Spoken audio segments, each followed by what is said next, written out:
Good morning po sa ating lahat mga kapatid. For today's video, kung nakikita nyo, ito po yung aking incubator.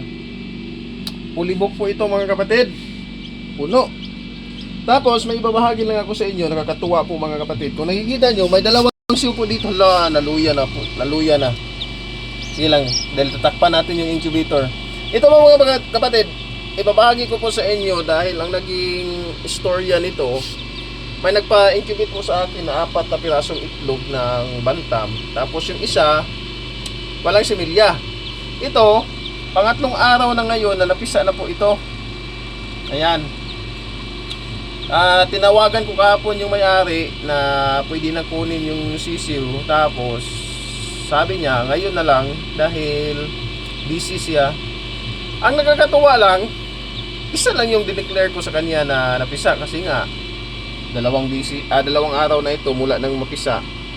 And then nagtaka na lang ako dahil may isang lumabas kahapon kasi ng umaga. Nilabas ko na po yung kasamang itlog nito. Ito nga 3 piraso kasi nga nasira yung isa.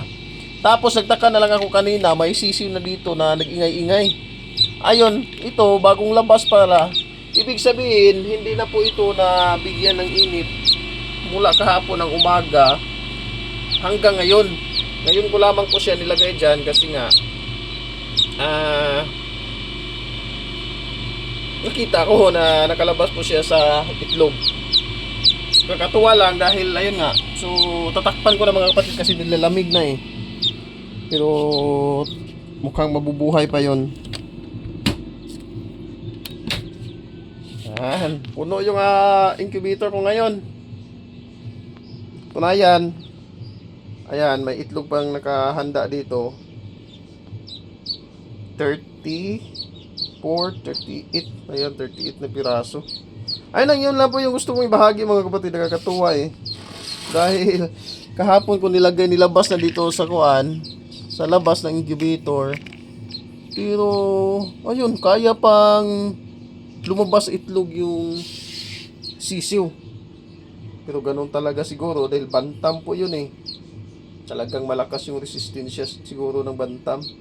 Kaya nakapag-survive, kaya niyang nabuhay. So sana magtuloy na mabuhay yan para matuwa yung nagpa-incubate sa akin dahil isa lang yung dineclare ko sa kanya na napisa. Tapos mamaya sabihin ko 2 goods. Ayan po, salamat po sa Diyos mga kapatid. Yan po yung bagong pangyayari dito sa loob ng aking incubator.